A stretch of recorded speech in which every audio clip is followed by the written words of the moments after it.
Criterion sale at Barnes Noble, and there was also a flash sale, I think in October on the Criterion website. So Luke, I know you posted. I did the flash sale and the November sale, I believe. Me too. Yeah, I did. So I did one of each this time around. So I don't know. I think you might have gotten a bigger haul than I did. So you got one in the November sale?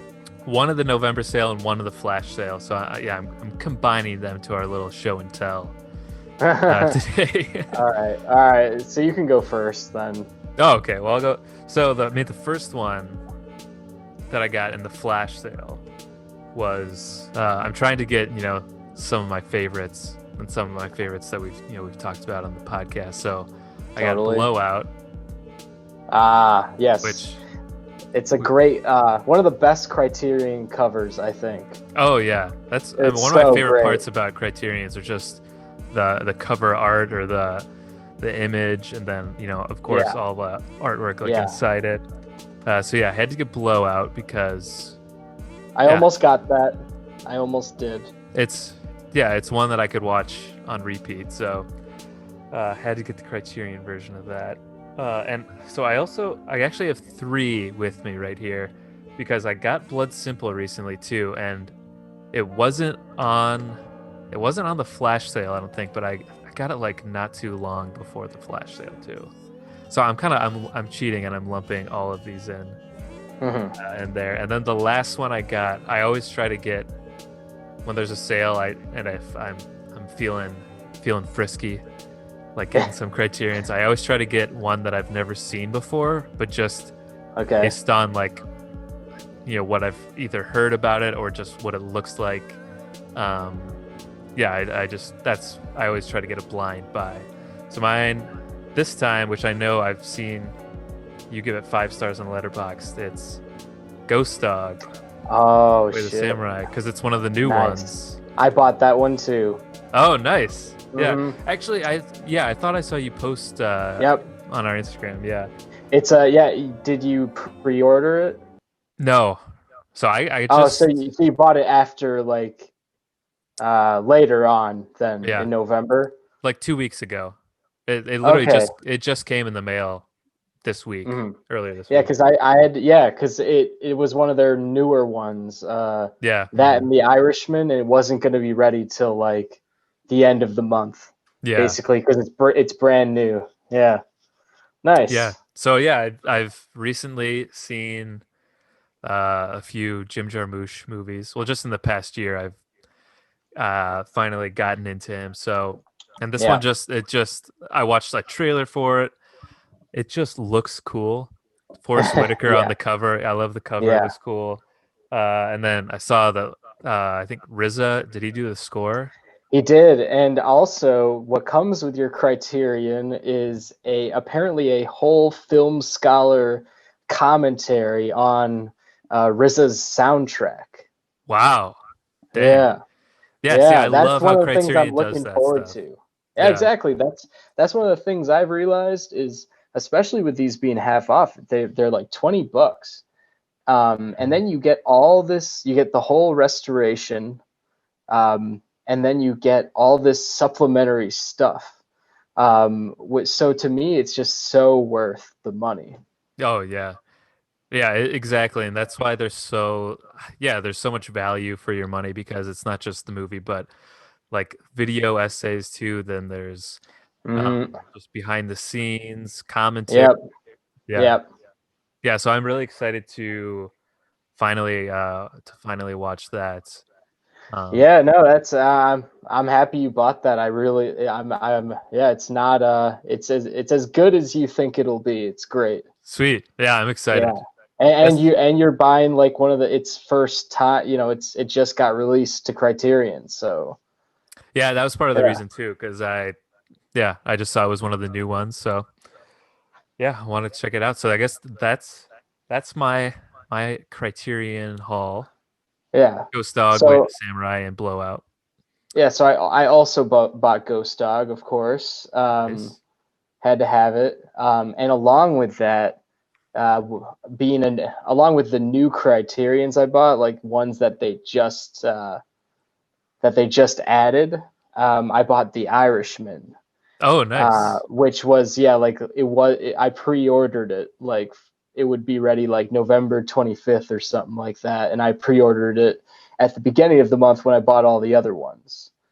So and The Irishman, everyone's like watching it on Netflix, that's like where everyone sees it, and I must say I just think that definitely there's a noticeable difference in visual quality on the Criterion one. Oh, Uh, really? yeah, because Oh, I rewatched this movie on Netflix last year, and then I saw it. I watched the Criterion Blu-ray last week, and it would just looked so amazing. So that I mean, I love on like Criterion's YouTube, they'll show like clips of it that are like in 4K. Not of just yeah, The Irishman specifically, but they do look for some reason they do look like crisper and better. yeah, Uh, yeah, because I yeah, don't they're know just what like it is. there's an explanation for it in a lot of the booklets you get. Hmm. They take the original 35 millimeter negative and they just like restore every frame to 4K and then like clean it up a bunch. Like for instance, another film I bought is like His Girl Friday, and they talk about how they just like take away a lot of the graininess um, of it. And like I remember we were talking about watching. I was trying to watch The Naked Kiss on Amazon Prime Oh God, one yeah. time, and it just looked like total shit. And I think it's Hmm. just because we're used to a lot of these restored like 4K movies from like Criterion's or stuff on TCM, HBO Max that are restored and just look this great, so that we're able to Yeah. like appreciate the photography back then. So it's on such a deep level. Um, so yeah, something we're very privileged with nowadays, I think. Oh, totally. And it's so worth watching like an older black and white movie in its Criterion restoration too. Because you could Yeah. think, I don't know, to the layman, if you're thinking, why would I watch a restored version of like a black and white movie? Like it's probably like how much better can they make it look? But it's yeah, Yeah. it's hard to describe. It just looks so much better. And now Yeah. I'm definitely I'm hoping to get a couple of those Sam Fuller movies next sale, next flash sale. I think is what Well, I'm that is a good segue, John, because another one I bought is actually The Naked Kiss, nice. because I liked it so much and I saw it was part of the sale, and I was like, it was part of my impulsive mind that day that I needed to buy as Yeah. many as I possibly could, and so I just added The Naked Kiss to the list. Yeah, man, that makes me jealous. It totally is like impulse though, because I was like, I was wondering if I was gonna hold off on this sale in general, and then I was like, I just can't. I can't just because of spending money on gifts for Right. Well, family and whatnot. I, Yeah, on the other hand, live with my parents and don't have any bills, so I feel comfortable indulging totally. in the November Criterion sale. But I Yeah, know when I've lived out on my own, and it's not like this, I'm the same way. I don't see it as worth it to spend money on this, but you know, no, it's a trade-off. I love it. Yeah, I'm living through you right now. Just I imagining if I was wish opening up a I package. wish I could be living at home buying any Yeah, Criterion I want. And yeah. Now I'm just gonna daydream about living with my parents and buying all the Criterion movies. Yeah. so I did mention briefly I bought His Girl Friday. Hmm. Um, just yeah, Nice. so yeah, just because I love it, and that's one of the ones I've watched since I bought it. Like I'm trying to like make sure I watch them after I Right? buy them, which Yeah. sounds like an obvious thing, but it happens. You'll buy a Criterion and it'll go forever without watching it. Like I bought Modern Times, still haven't watched it. I bought that movie maybe 2 years ago.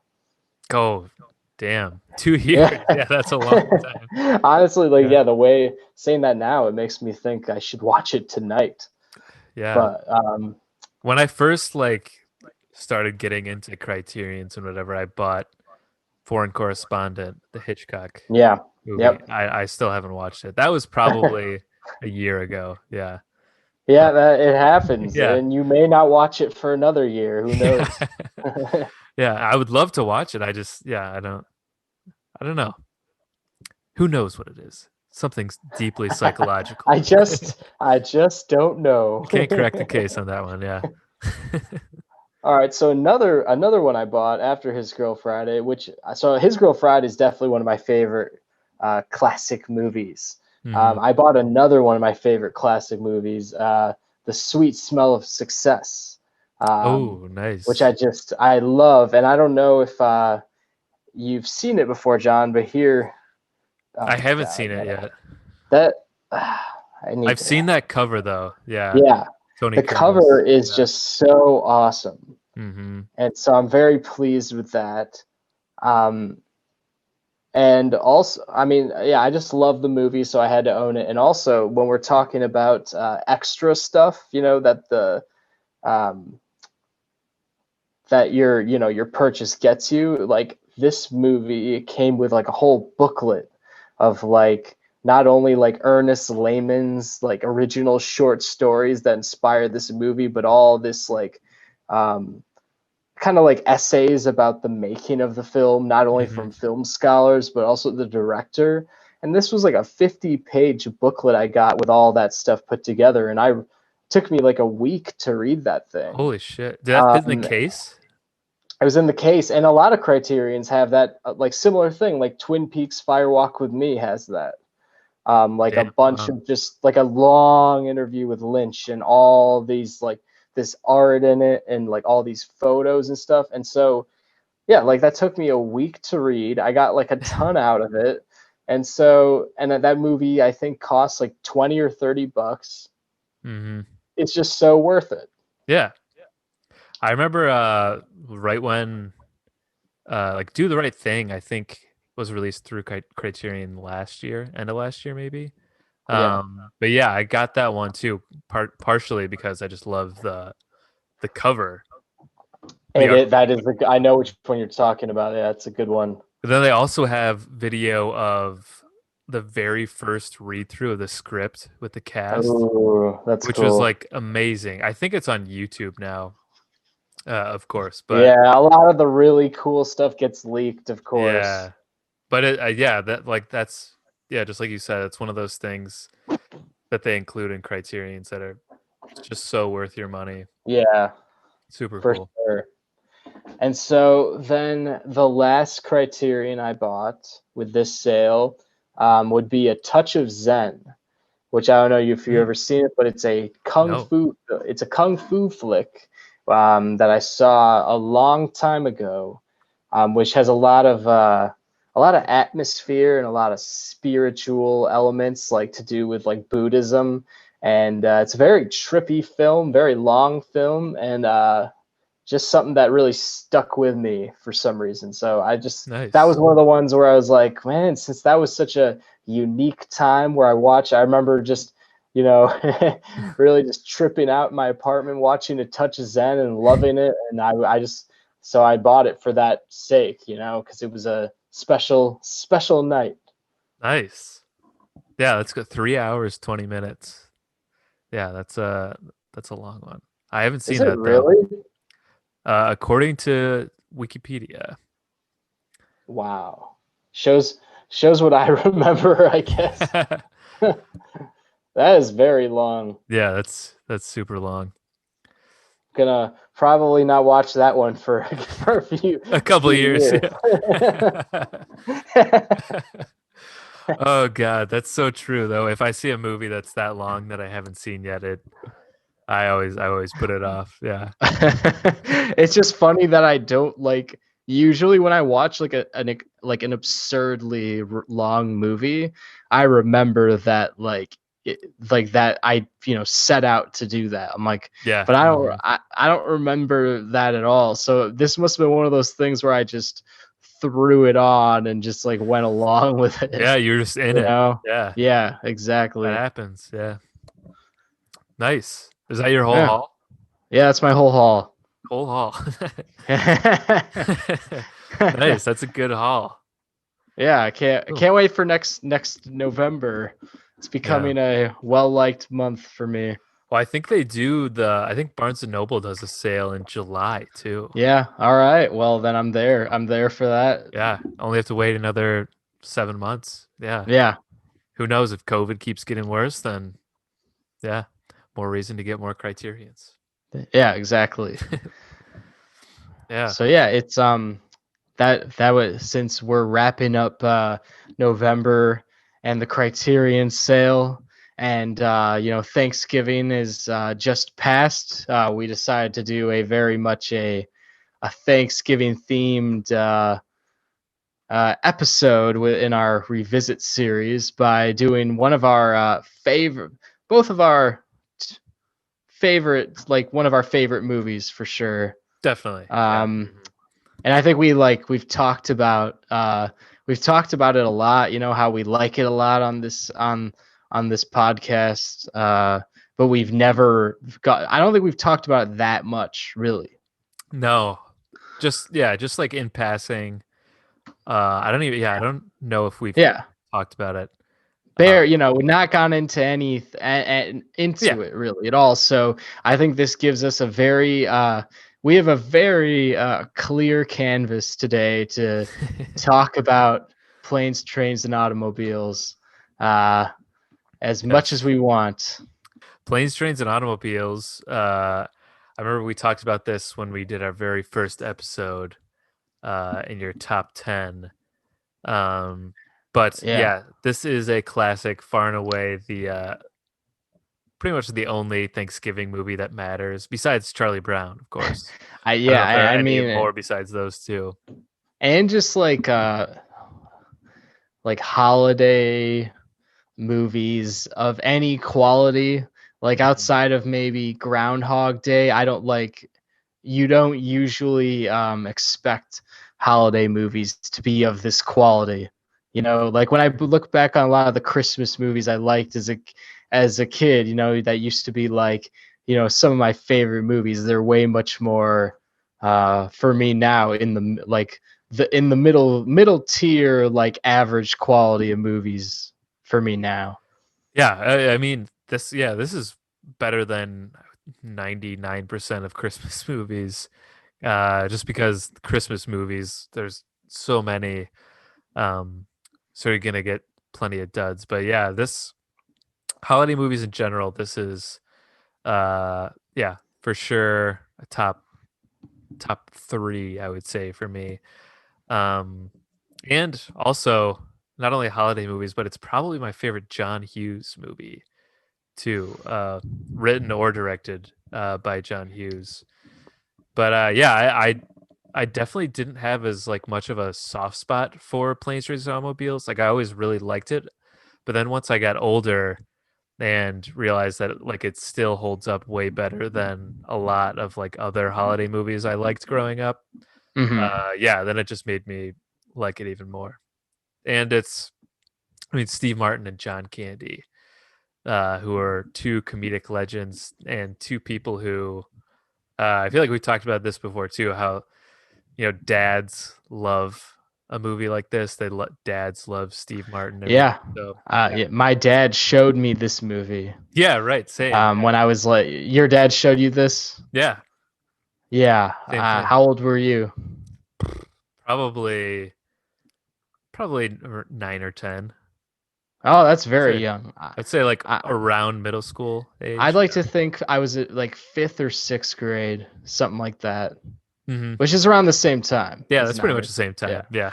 yeah, Yeah, but this is one that my dad, will quote all the yeah, time.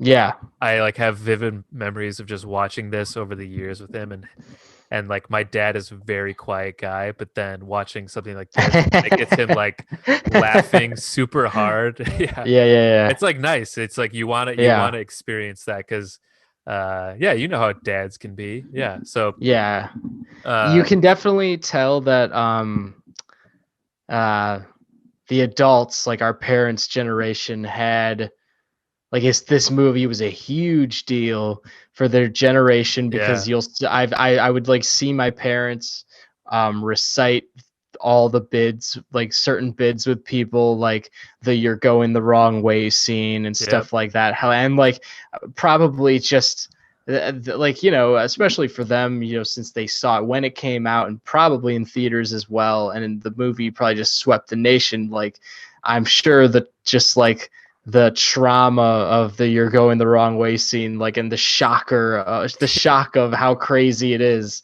just never left them. Uh, so yeah, Yeah. I think so. Yeah, like my dad showed me this movie. Um, and like I said on one of our, I think our first episode ever, I like listed it as like my second favorite movie like Yeah. ever. That's a big and deal. Yeah. and I was not like exaggerating at all. Like the way I see a lot of my like you know, top 10 movies, I see them all very interchangeably, and like I could always see definitely the top 5, like I could see a lot of them being at one, you know, any Hmm. day. Like it just depends on the day. Yeah. And a lot, and the same thing works with planes, trains, and automobiles. Like there are a lot of days where yeah, like I'm just in that headspace. I'm just genuinely think, okay, so this is definitely my favorite movie, right? And then like, you know, a month later, I'll be like, no, Boogie Nights is my favorite movie, and then some days I'll be like, no, Goodfellas is your favorite movie, and acting like it really matters. But Hmm. I mean, that's just shows that like that. I'm just basically saying that's how highly I regard this movie. Um, yeah, like not only did I grow up with it, so I have a very just I've seen it so many times that I have that childhood connection to it, but also I just think very highly with it. I think it's one of the like not only like best comedies of all time, but it's just one of my favorite movies in general. And it hits Yeah. me in all sorts of it hits me in all sorts of ways, and it's one of those that this movie, even though I've seen it so many times, it does not get old. Like it does not lose any of its steam. Like I watched it last Wednesday or last Thursday actually, like night of Thanksgiving with my family, and I enjoyed it just as much as I do every time, and Hmm. especially these past few years as I rewatch it every Thanksgiving, I have continued to grow appreciation for it. Um, yeah, I love it. We one of the reasons why I picked to do this is because I like it so much, and Yeah. I really do have a lot to I have a lot to say about it. Yeah, and I this still makes me laugh out loud and like cackle. And even I watched it again by myself last week and was just laughing out loud watching Yeah. it by myself still. And yeah, and the countless amounts of times that I've seen it. And I a few years ago, my parents came to visit us for Thanksgiving, and we lived, you know, within walking distance of a movie theater, and they were Yeah, showing. you saw it in the theater, right? It was a packed theater to see Planes, Trains, and Automobiles, and it was so amazing for, you know, many reasons. Yeah. But one of them is like, you know, we weren't born yet when this was in theaters, so we didn't have the opportunity to see it in theaters. But it was like the most um like rambunctious a theater has been that Yeah. I've been to in a long time.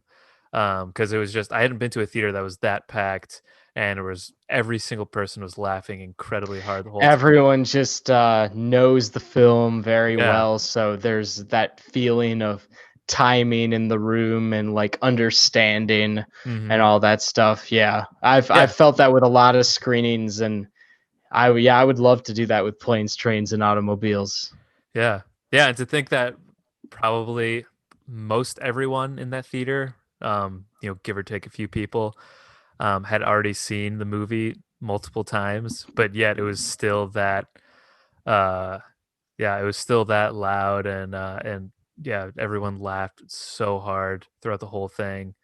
Yeah, I think that just shows the longevity of a movie like this. So yeah, that was definitely one of my favorite recent theater going experiences in the past few years. So yeah, I think like you said, I grow like more of appreciation for it each time I see it because yeah, I watch it once a year now, and yeah, it's always better and better. I always take something else away. Yeah, I don't ever think like, all right, I should probably give this one a rest. Like Yeah. it's just always gonna be there. Mm-hmm. Totally. Yeah. Well, yeah. Should we Guess we should get into it. begin at the beginning? Yeah, so we fade in on a logo sign and we hear the sound of a plane landing. Yes. Which Wow. It's very detailed. Yeah, you have a which great is memory. well, I don't know. It's like to me, it's a big deal because it's just like if you know this movie that well, as if you just hear that I don't know, plane foley or whatever, like you'll look up, from like your phone, Mhm. say this movie's on TV, you'll look up from your phone, you'll see, and then you'll see the title just flash across the screen from left to right, and you're like, oh shit, it's this movie. All right, this movie. And it just sets up the whole mentality of travel and everything, and that's like I think that when I was a kid especially, that's one of the main things I took away at first. I'm like, whoa, this title, planes, trains, and automobiles. So they take a plane, a train, and an automobile in this movie. That's what's gonna happen. And like at its most basic level, that is what happened. That That is what is, yeah. and I just think that the sound to start the film just sets up the setting of travel, which is what this movie's purely is. It is a purely travel setting. It Hmm. is constant travel. Yeah. And apparently it's inspired by real life events in John Hughes' life. Apparently, the same thing happens where the beginning of the movie, Steve Martin is sitting in this meeting and he's going to miss a plane to go see his family for the holidays. So, same thing happened to John Hughes, um, where, we see Steve Martin waiting in this holiday. And like every John Hughes movie, he's trying to get to Chicago. They all have to do it in Chicago. Yeah, Yeah. And I also feel like, especially in this scene, there's always those like familiar 80s actors that you see in every 80s movie, especially John yeah. Hughes. And there's a couple people in this scene that I like Oh yeah. recognize. Oh So yeah. please, yeah. Tell me who they are, because I was gonna bring that up, but I don't really actually know who they are. Like his buddy, who's like, "You're never gonna make the six." Yes. Like, who is that guy? I'm pretty sure he's the dad in Ferris Bueller's Day Off. I think you're right. I think okay, Yeah. great. Thank you. Cleared that up for me. Yeah. Yeah, Yeah. And I can't remember who else. I feel like the boss is probably someone, but yeah, it's yeah, yeah, it sets up it just has that John Hughes like feel to it right from the get-go, which is very like comforting yeah. and familiar, And I think every initial plot point, before the absurdity kicks in this movie is like such a like obviously I believe you when you're saying that like John Hughes is writing from like actual events. I mean that's just how Hmm. he's known to write is for sure. But I also think that what's so effective about the concept in the opening is that just it's something everyone can relate to. Like Steve Martin's character is just very ultra relatable to start the Hmm. movie, Yeah. and just the annoyed nature and like the anxiety and like the world being like Steve Martin is clearly like a home buddy guy throughout this Hmm. entire movie, and like the world to him is very much he views like the world to him is just a very shitty place. And it's like you see that as like, you know, like when certain things happen throughout the film, like you see him open, like he takes off a pay phone and he like picks it up like this, you know, he like Hmm. hangs it down because he doesn't want to touch it. And like there's guys are like people are like spitting saliva all the time, and then when he's trying to get a cab, he talks to the lawyer, and the lawyer's like, I don't have a good nature. And Yeah, it's I'm a just so lawyer. it's Yeah. just like he's just kind of like a very he's like a down to earth like dad from the Midwest who's in the middle of like a very just shitty rat race world, and like he's just caught up in it, you know, trying to get home. Yeah. So I just think for anybody, this is especially people from like suburbia. I just think this is a very relatable movie. Yeah, he's just so uncomfortable and fidgety, Yeah, and anal about everything. And like it's yeah, I think it's a lot about how like why he has such an instinct to travel is because he's not like built he's not built for the road, you know, like he's yeah. not like you see in the bus scene where John Candy's like, all right, Neil Page has got one, and then he tries to sing his tune and nobody in the bus like knows his tune, like Yeah, right, exactly. Yeah. like exactly. And like it's a moment where he's clearly like he's trying to relate, and he's trying to kind of be like how Del Griffith is, Mhm. but he's just not that way, you know. Yeah. he's Uh, he's the like I think it's kind of similar to like how me and you would be in this situation. Like you and I are like very much homebodies who, and just like I think I'm sure like I hate traveling on a personally I hate flying. I think it's a pain in the ass, and I'm sure I look as mad as Neil Page does throughout my business travels. Yeah, well, that's why I think it's so relatable because I think yeah, for people like us, like I enjoy aspects of traveling, but then if anything messes up my routine a little bit, you know, I'm at the Yeah, if airport it and if it's not on schedule at all. yeah, my gait gets changed. Then I start to get very anxious and fidgety. Yep. And then it's at the point where even just, you know, in my daily life where I'm just getting so anxious and worked up about every little thing then because this one thing happened. And Yeah. that's where like Steve Martin is like everything, all these bad things seem to start happening to him simply because he's so anxious and worked up about everything that he's sort of causing himself to go to just Yeah. spiral out of control. When if you would just, Yeah. I try to tell myself this all the time when I'm like stressed while traveling, like just be calm, like it's gonna work out, you know, just Yeah. go with the flow a little more. But yeah, it's in those moments where I think if when you look back in yourself, you're like slightly embarrassed, like why was I so like worked up about that? But it's so relatable because he's just in the moment. Everything Yep. is making him more anxious. Everything seems to not go his way, and it's almost like he does it to himself.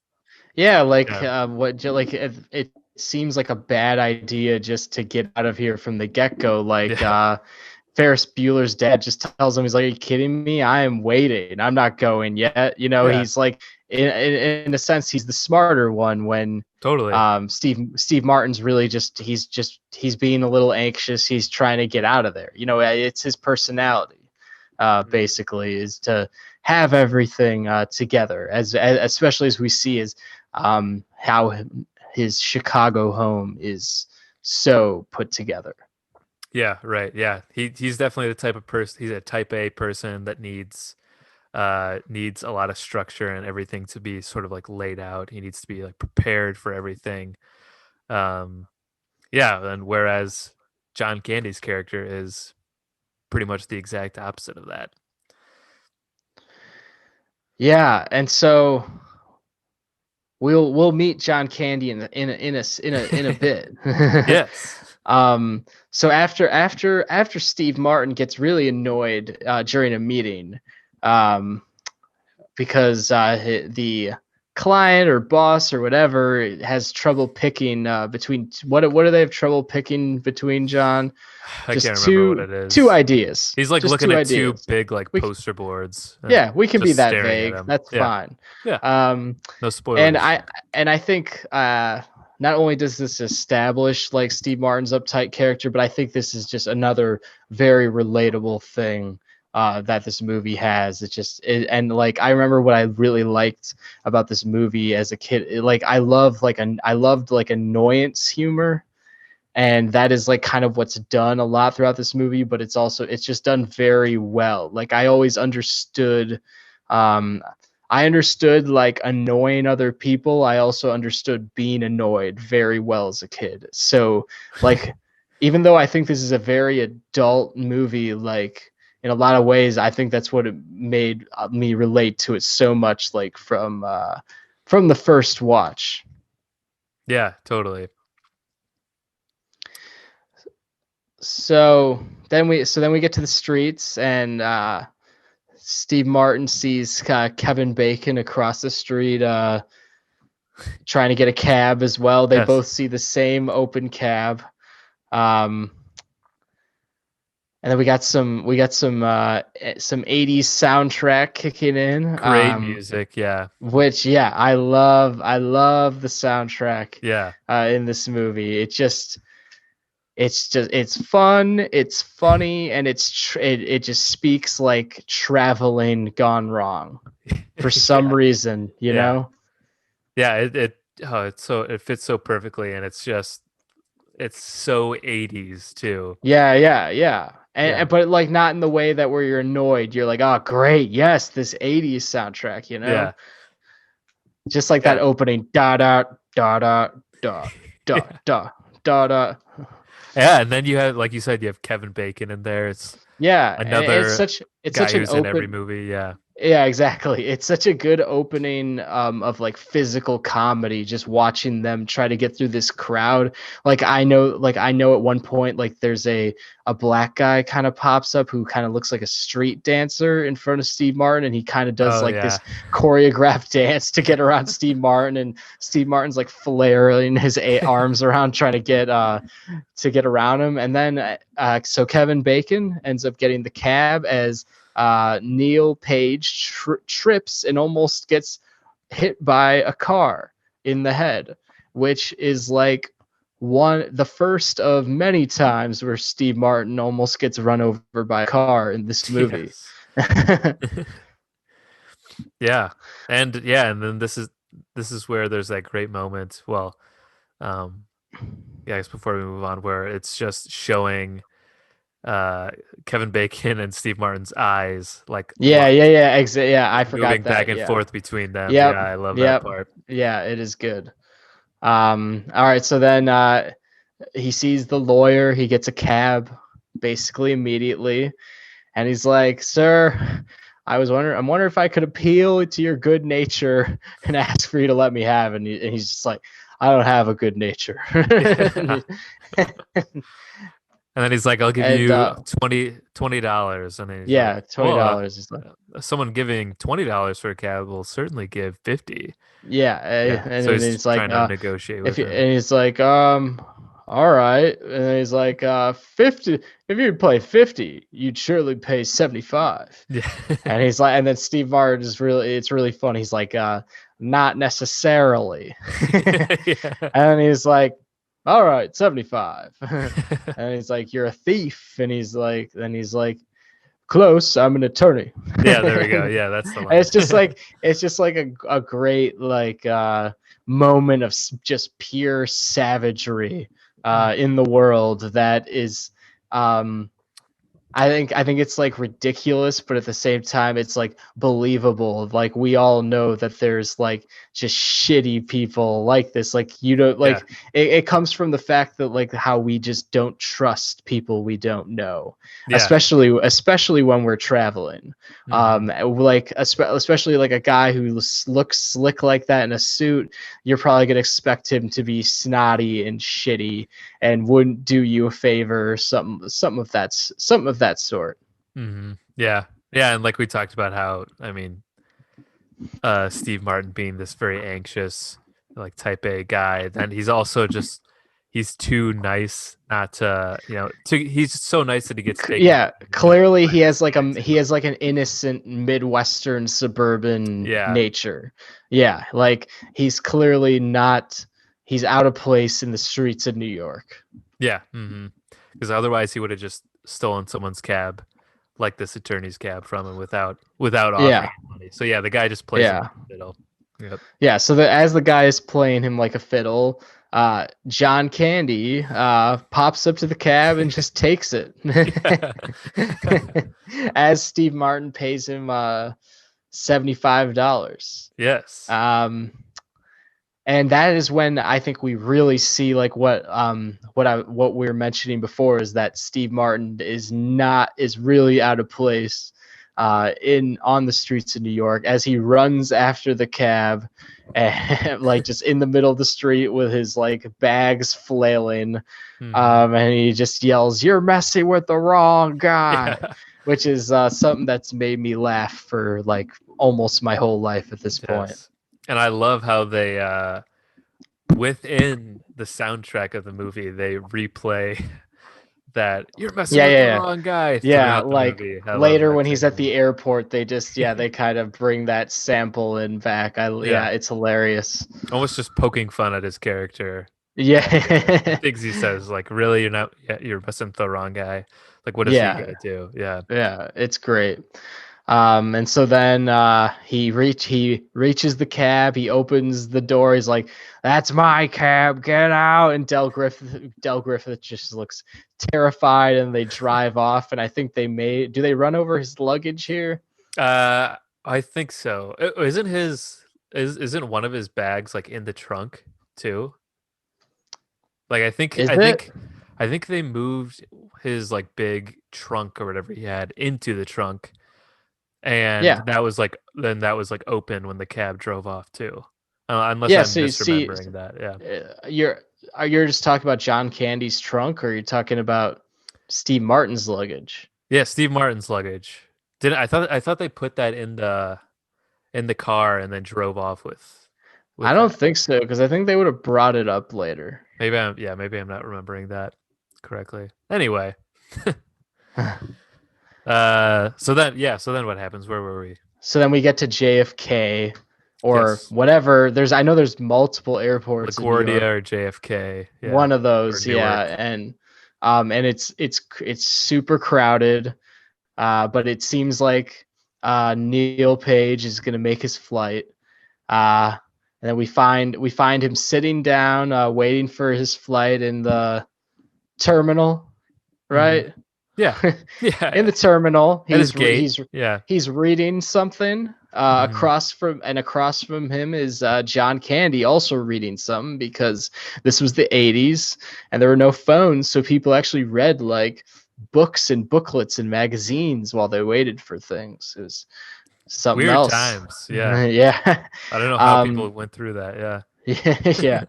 But then there's a great it's a great moment where like you said, with Kevin Bacon's eyes and Steve Martin's eyes, where Neil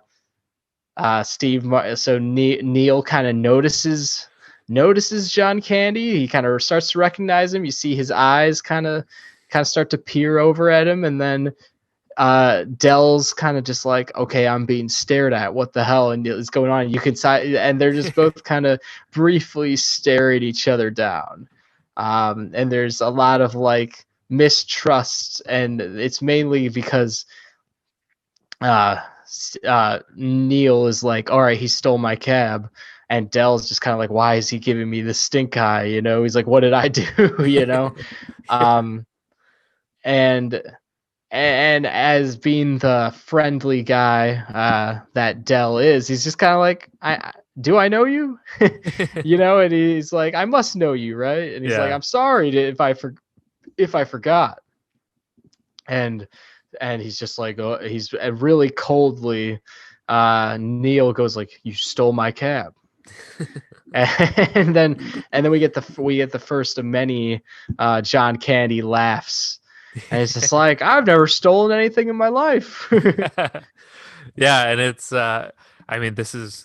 this is true throughout the whole movie, but it just keeps playing into that when you're this agitated, especially with a particular person, and they are just so even keeled and and they're so good natured. Yeah, that they're it's so not trying to frustrating. be in conflict at all. Like they're totally on the other end. And it just makes it, 1,000 times worse for Steve Martin because he just wants to be mad at this guy. Yeah. Yeah, and it just does not bother Till Griffith at all. Yeah. Yeah, so eventually he realizes it. He's like, "Oh." And he's like, I didn't know that was your cab." And he's like, "I'm sorry." He's like, "Can I get you a hot dog and a beer?" And he's just like, Steve Martin's just kind of like, "No, no." He's like, I'm picky about what I eat." And then John Candy's like, "Well, just let me know. I just let me know I'm here." And he's just like, he just seems like really psyched that he's making a new friend. Yeah. Yeah, and then of course, once they finally get on the plane, they end. I think doesn't Steve Martin get bumped from first class? Yeah, they Right. bump him real quick. So Of it's course, another yeah. like very like unfair interaction with the world, hmm basically. Yeah, and then he gets sent back to coach, sitting next to John Candy, which Yep. Yep. is living hell for him. Yeah, and it's like the second, so yeah, and he's just like, it's a coincidence, is this a coincidence or what? And Yeah, which yeah, is which is just great because it's a great line delivery, and it just works so well because it is an obvious coincidence that the movie is doing to just keep bringing them back together, which the movie continues to do multiple times. And it's just kind of the nature of the film. It's just one of those things that you get used to so easily. Just the fact that these two are clearly just supposed to be together in this during this travel time. Oh yeah, yeah, and you know that they're always gonna get somehow they're always gonna end up um back to each other in some way. So yeah, it's just so Yeah. funny how how it's just it never gets old how frustrated Steve Martin is, and then John Candy, who I just love throughout this whole movie, is just he doesn't see the bad things in it at all. No. He's not anxious or worried about it at all. Yeah. Um, Yeah. And well, what I really like especially about like a lot of this movie is a lot of Steve Martin's very much restraining himself for a later time. So you see a lot of especially a lot of anxiety on this plane as you like it looks it's just great how John Candy's so big, and you could see that he has no room yeah. in the middle seat, and that he looks like he's having trouble breathing at a certain point as as as John Candy continues to talk. And he's just so frustrated that he has to like have a conversation with a stranger, like he doesn't like like when he clearly doesn't want to talk to anyone. Yeah. Yeah, and definitely been there on a flight too, not wanting to been next to like a chatty person who wants to, have a little bit of small talk. And that's already for me, that's already like stressful enough. But yeah, with everything else that's happened to Neil here. Exactly. So far this day, he's just had a full day of work, and he's fought for a cab with Kevin Bacon and John Candy. Yeah. So, um, Yeah. And and then so then they're on the plane. They're not gonna stop in Chicago of course because of they the get storm, diverted. Yep. and so they stop in Wichita, Kansas. Yes. Um, and this scene is opened up very well with not only with a phone call between Neil and his wife. I think it's the first phone call where we see his wife, and which is a big deal because that is like the big goal of the movie is to get hmm home to her. So it's effective when you see her alone sitting in her bed just looking worried, going like, why aren't you home yet? hmm And it's Um fair. There's honestly fairly low stakes throughout it. You know, it's basically him coming home late, Yeah. but it's his anxiety of needing to, needing to not be late to get there on Yeah. time. That's just Yeah. keeps making it worse and worse. When right back in the beginning, Ferris Bueller's Dad, just take the 8 o'clock flight or whatever. Um, Yeah. yeah, it's everything just keeps snowballing.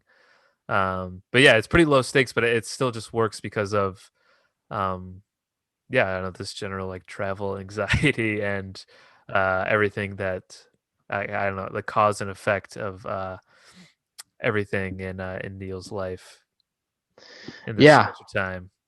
Yeah. And I think this is a movie very much about family. Mm, Um, not just about like getting home to them for Thanksgiving, but I think that like the dynamic um as it grows more to where we've gotten, like I think the dynamic between Dell and Neil is very much a family dynamic and very much about being stuck at home with your family hmm. during the holidays and just being forced to deal with them. Yeah, true. Yeah. Yeah. And so, following that phone conversation, on the second part of the opening to Wichita, we see Del Griffith goes like, "Well, welcome to Wichita," Just which is everything he says is so yeah, funny. it's just so, especially just because it's so wrong for like Yeah. every moment. Like from Neil's point of view, it's like the dumbest thing you could say. Yeah. Um, Like but he anyone says else in it. that situation would just be pissed off, frustrated. Yeah, Yeah. And yeah, that's why it's so perfect is because the scene, just the vibe of the scene, the feel that you're getting is frustration and just yeah, Neil's yeah. disappointment and everything. And then out of And it's like the nowhere, contrast with Del Griffith and yeah. the fact that Del Griffith seems just unfazed by any of it and says all Mhm. these lines just with so much confidence and innocence, you know. Yeah. Um, and so I have a thing to connect to that, which happens like a little bit later. But basically, Dell tells him there's no way you're getting out of here tonight. Like the flight's gonna be delayed again. Blah blah blah. Might as well get a hotel room. So he thinks of a little plan where he's like I know this motel down wherever, and I used to sell the guys shower curtain rings. We forgot to mention that that's his Yes. profession. He's like I'm a shower curtain ring division, and he's like, what do you do, Neil? He's like, marketing, super, super. Yeah, and like of course that's John Candy's profession. Yeah, Like I it's don't know, like the I feel like most that's such random yeah, it's so profession you could genius think though. of. Hmm. Yeah, it is. It works so well. And so he's like, I got connections with this guy at the motel who I used to sell shower curtain rings. Um, he's like, if you pick the cab fare up, I'll get you a room for the night. So like, I feel like in this particular thing, there's like there's two things that Dell's trying to do. Like on one level, he is trying to continue. He wants to keep his relationship with Neil going, but at Hmm. the same time, he is a little like he has a little mooch in him Yeah, uh, going. yeah, He's got a definitely. little for sure. Like he's definitely planning on mooching. Not in like a super immoral way, but like he's definitely mooching a little bit. Yeah, he definitely sees like the value in having Neil with him and Yeah, what he can I think he provide can too. tell. Yeah. He can tell Neil has some money for Yes. sure. Yes. Um, and so like this is one of those situations where I think, especially when people watch this movie, they're like, because people a lot of the times analyze films based off logic and what's going on in the plot logically, and they're like, why would you ever go with this person that you just met, blah blah, blah blah blah. And like I think this is answered well by just seeing the guy on the floor of the airport sleeping and just being Yeah. like anything but that. And um later when they get to the hotel, it's a pure everything that like he's obviously tired and delirious. Basically everything that comes after that is a pure shock. Like that he did not know at all what he was getting into. Yeah. But before that, I want to just briefly touch on the cab ride. Because I think it's hilarious. Oh yeah. And the cab driver is played by this He's another actor guy who that's in a bunch of things. he's in a bunch of stuff. He plays like the Kramer in the show within the show of Seinfeld, Yeah. basically. Yeah, he's So another one of those I'm guys that everyone recognizes, but nobody knows his name. yeah, Yeah. he's around a lot. Oh yeah, he's in Breaking Bad. Yep, With, he is. Yeah, Larry Hankin. Larry Hankin. Yes. So yeah, this is one of the funniest cab rides. Not only is it playing loud music, it's a pimped out car in a what seems to be a little of a white trash area. Yes. Neil is clearly uncomfortable, and the ride, on top of that, as he mentions, is apparently taking forever. And Dell's like, "Why didn't you take the interstate?" And he's just like, "See, since he hasn't been around here, thought we'd drive around a little bit." Yeah. The scenic route, yeah. Yeah, the scenic route, and Neil's like, "It's the middle of the night." And then this line by John Candy really got me on Thanksgiving last week. He goes like, I know, but he's proud of his town." And he's like, and he's like, Oh that's yes. He's Yeah. like, that's a damn rare thing nowadays. I think it's like we were talking about before, like where everything he says is like so ridiculous for the time from Neil's point of view. It is absolutely ridiculous that he's giving like a speech about that topic, like when it's like 2 or 3 in the morning and they've had as long a night as they've had. And it's just hilarious that He's proud of his town. Yeah, he's proud of his so town. funny. That it's just hilarious how much Dell is trying to enjoy the night in this level on when you're just like, oh my god. Like I feel like as an audience member, you feel tired. You're just like, just go to bed. And then you see John Kay just smile at Neil in this dark cab, and it's kind of a creepy smile because the cab is so creepy. Yeah, just his innocence is just so hilarious. Yeah. And so they get to the hotel, and then we meet Gus, an old friend of Dell. Yes. And he brings out he brings out a one-liner which I think is so hilarious. The way he says it, he's like, he's like, "How are you?" He's like, "I'm still $1 million shy of being a millionaire." And then they just both die of laughter, and Neil's just kind of like, haha, yeah, all right, let's get this moving. Yeah, and then of course they get to the room, and there's only one bed. Well, yeah. So first, before that, they clearly just use Neil's credit card. Oh yeah.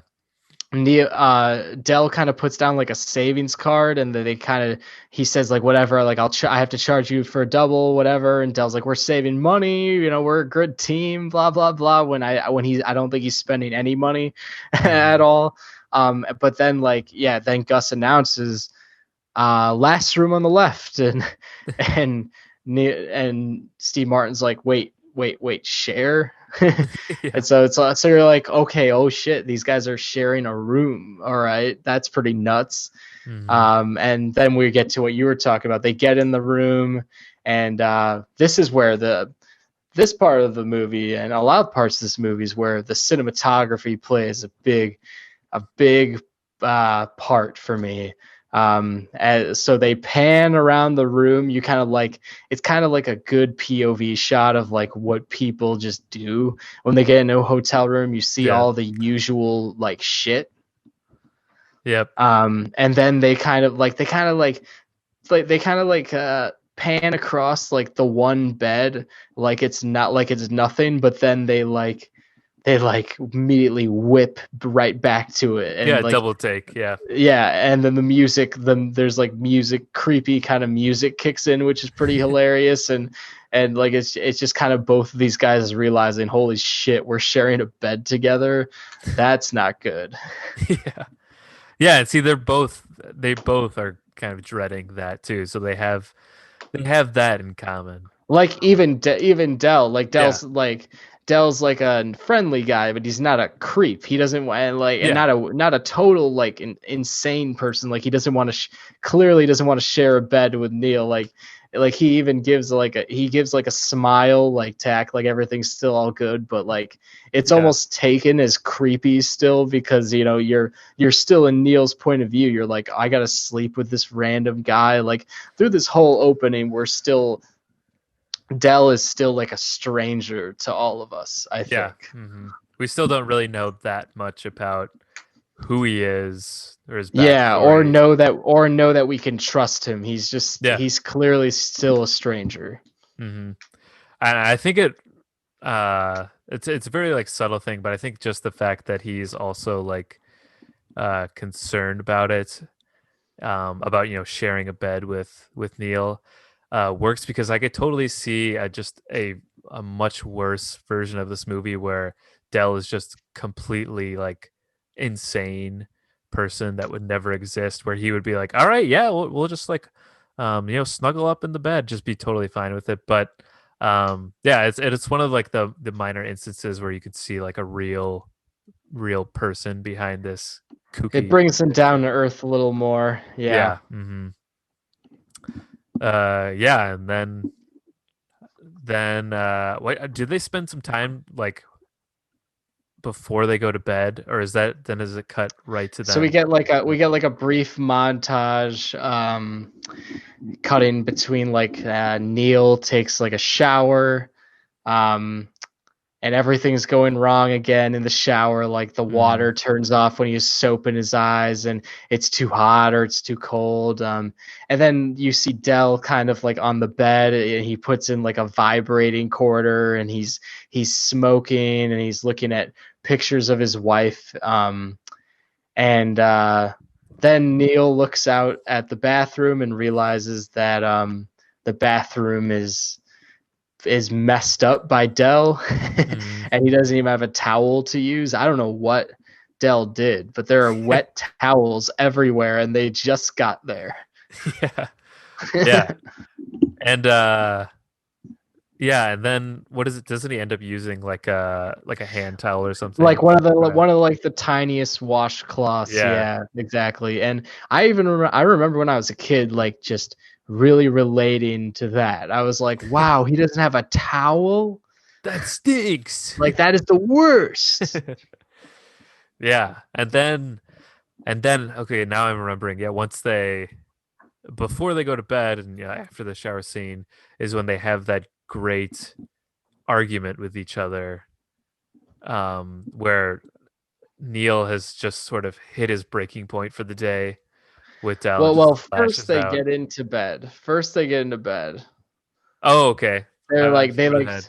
You have they like a like photographic memory of every yeah, I detail. do. I do. Yeah.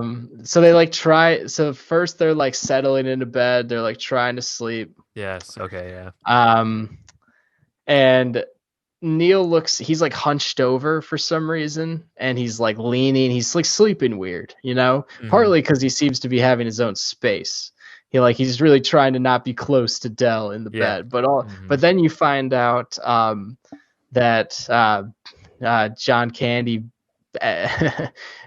accidentally blew some beer bottles up from the vibrating Oh, bed yeah. on Neil's side, so he has to sleep in a puddle of beer, and that so it's like basically the night to them the start of them trying to sleep in the same bed together, which was probably already going to be super awkward, started even more awkwardly because he spilled beer on his side of the bed. Yeah. So And basically then it's just a bunch of more annoying things, like him cracking his knuckles and stuff like that, and then it builds to the eventual breaking point of Neil's character, which has been very much building since the start of the film, since he stole his cab, and the plane ride, the taxi ride, the fact that he's sharing a room with him now.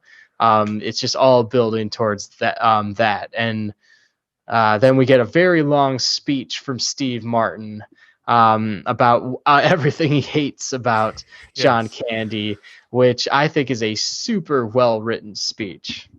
definitely. Yeah, when he's critiquing his storytelling, you Yep, gotta get to yeah, a point. You never get to. yeah. Yeah, yeah. It's He extremely says well. like, it's not everything is an anecdote. You have to discriminate.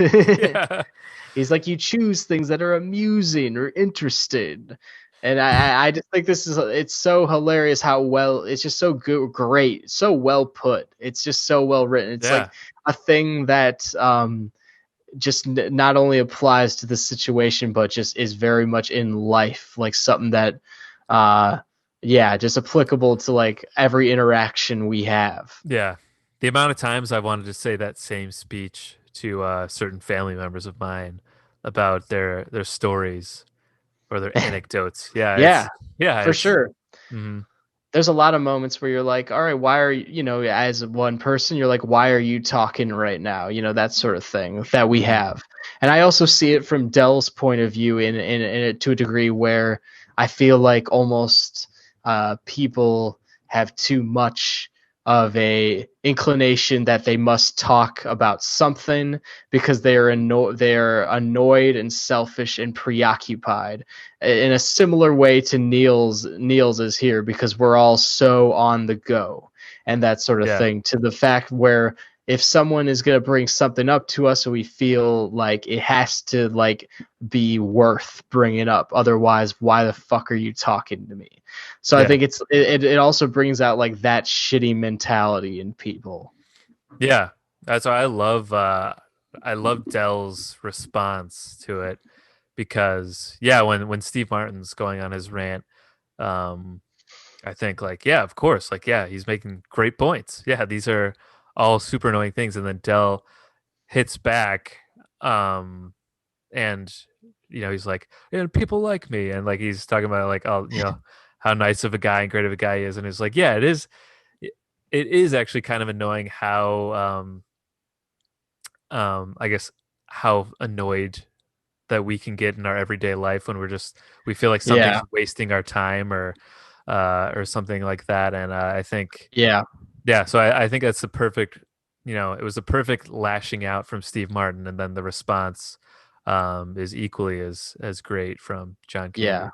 Yeah, I also think when he like initially like tells him off and he says you've been like they're not really getting deep into it. They're just talking about the surface level shit. When he's like, "You've been under my skin since New York," like starting off with ripping off my cab, and then and like I love like John Candy's responses are like very like illogical, because he like, and this is a big thing throughout the movie where um Del Griffith does not know how to respond to Steve Martin's insults, because like Steve Martin really doesn't do anything like annoying. So he'll always say something. Well, he's like, "Well, who told you to book a room?" He's like, "I did."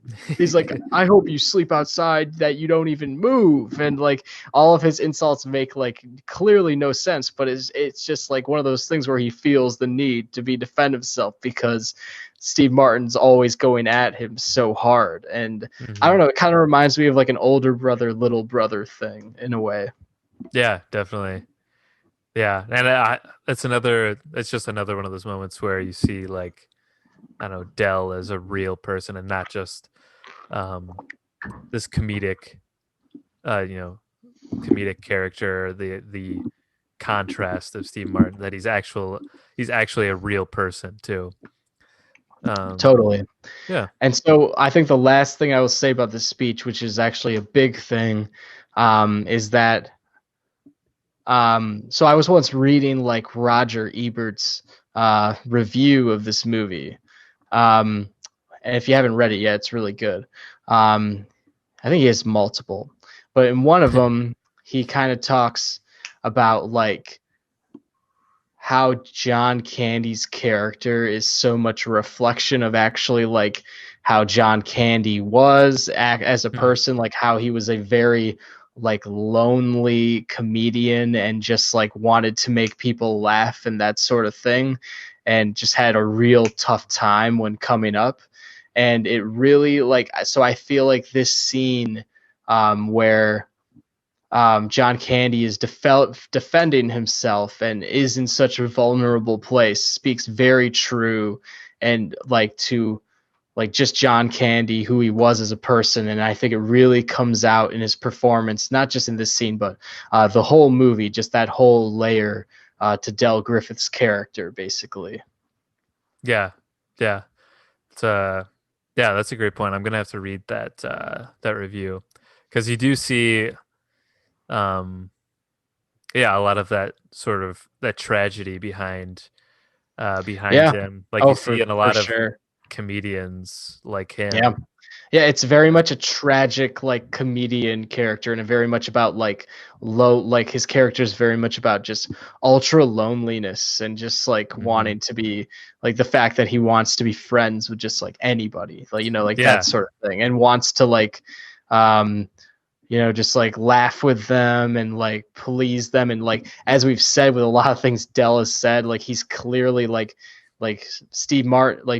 Steve Martin's clearly not on his like level, and like just how like he takes nothing seriously and yeah, that sort of thing, yeah, and it shows why he's, why Neil is such an asshole to him all the time, but yet he still, sticks around with him, and he wants to be around, Neil too, like for all the Yeah, for about some mooching reason. off of Yeah, him, but yeah, yeah, even yeah, I think he just wants a person to be with, too, for this, yep. because they're both in the same boat. So yeah,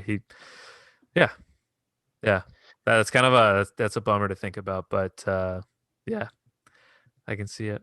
It's one of those things though, like it's a bummer, but it's like it's one of those things that's like added so much to this movie for me, to like where I Hmm. feel like it's just made it like that much better for me. Like every scene, literally. Yeah, totally.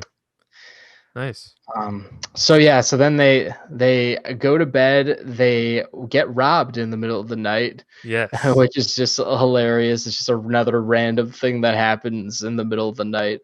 Hmm. Um, then then it's the wake up scene, which is a very long like dolly shot across the bed, and we see that John Candy is cuddling with Neil, Hmm. Big spoon, little and spoon. it's got some good music in this for this scene, like the guitar, the da da da da da Yeah. da da da da. And it's arguably one of the funniest scenes in the movie. Hmm.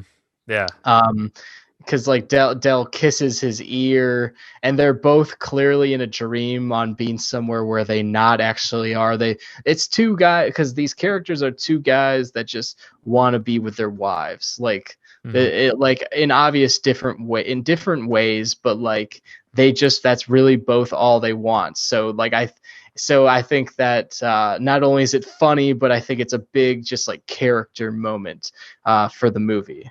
Um, and then they wake up, they realize where they are, and we get the those are not two pillows Yeah. line. Between two And pillows. Yeah. yeah, between two pillows. And it's like, those aren't pillows, and then they wake up and they're like, Ah, ah. ew. Yeah. Yeah. And and then they go like which is great from coming from Chicago. They're like, that Bears game, hell of Oh a yeah. How game, about hell the of a Bears? game. Yeah, the game. Yeah. Yeah, they're gonna go all the way. I think the scene, it's just played so well by these guys. Hmm. Yeah. I mean, Steve Martin in this movie for me is just so great. Like I think a lot of people don't really see how good he is in this movie, because they're like, oh, he's just the straight man. Straight man. Yeah. he's acting, annoyed all the time. Usually Steve Martin's like a goofball, blah blah blah. But like I think just the restraint in this movie and I don't know, he's always like dancing around to like what he really wants to say, or he's saying something else, a lot of subtextual talk, just like that Bears line. And I think he just plays it very well, just like his character's bullshit, basically. Yeah. Yeah, he's sort of that stereotypical like yuppie guy who's not always going to be like super open and down to earth and say what is exactly on his mind. But whereas, Dell will just say whatever. But yeah, I think that's, I think Steve Martin and John Candy both deserve a lot of credit, because Steve Martin's character could easily just be a complete asshole. That like, why would you care about this guy and him wanting to get home to his wife because he's just an asshole to everybody. But yeah, there's much more layers to him than that. Yeah. Definitely. So next, they go to the diner, right? Yeah, they go to the diner. I think they go to a diner multiple times, but yeah, they go to a diner. And I think they're like planning out the day. Yeah, basically. And Dell continues to say, "Not by airline. We're not getting out of here by airline." He's like, "Well, then what?" He's like, "Let's." And he's like, "Oh, the railroad. My buddy over at the railroad. Well, he'll get us a ticket." And then they both realize they were robbed. And Neil at first thinks it was Dell. And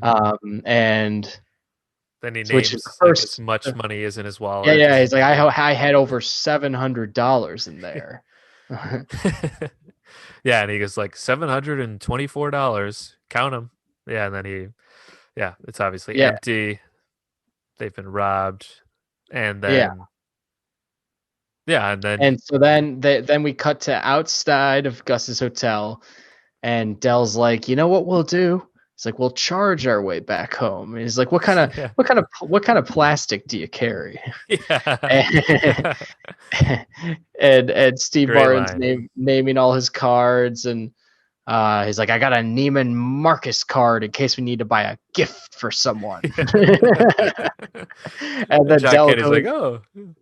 Yeah, and he goes like, "I got I forget what the exact name is." He's like, "But it's like I got this gift card. It's a specific shopping mall in the Pacific Northwest." Oh yeah, it's like I think it's in like Alaska or something. Yeah, like, yeah. Great stuff. Doesn't do us any good here, though. Unfortunately, it does us no good here. And so this scene for me, I noticed on my last watch that this is like the first scene where like, okay, these two aren't like they're really together now, like they're not like just randomly together anymore, or like or it's not weird really the fact that they don't know each other anymore. Like these two are like, all right, now they are in the same boat, they are working together, like this is now a duo.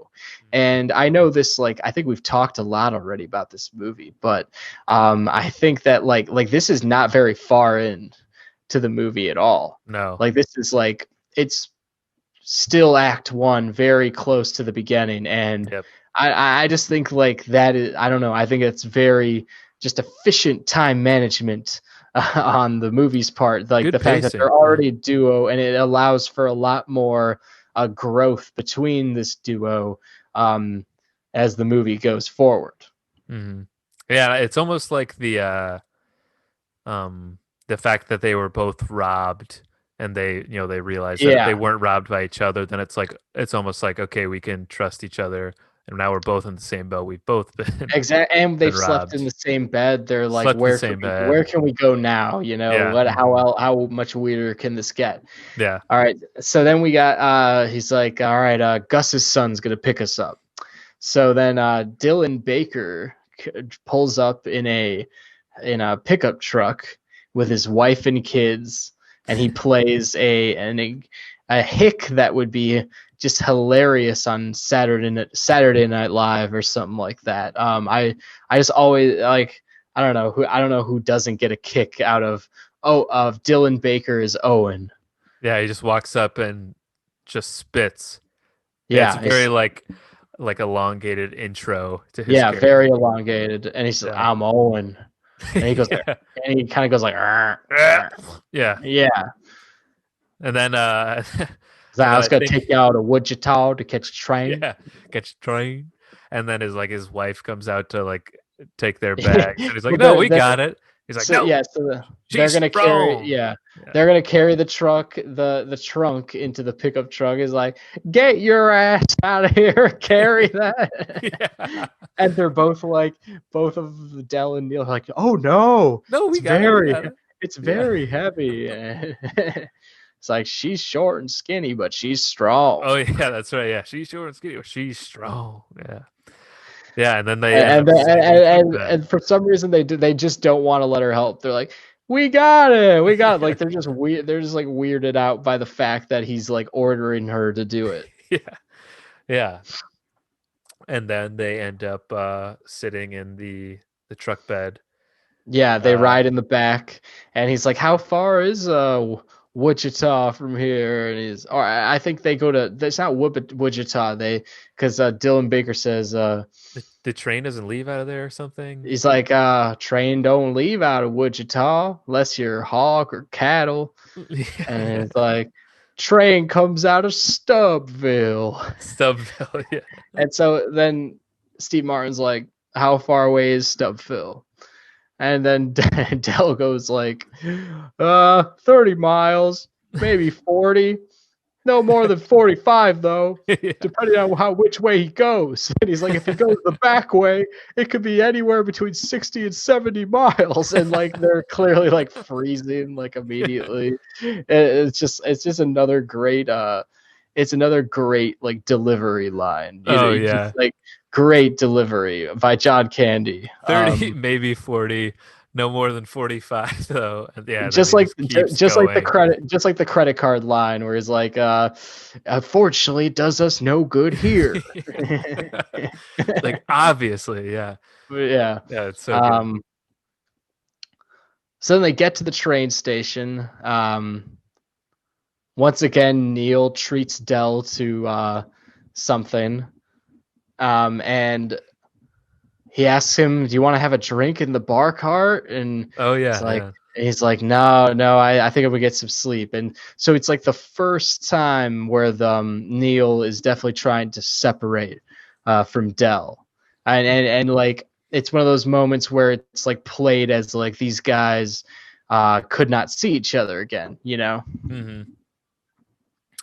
Yeah, and is this the scene?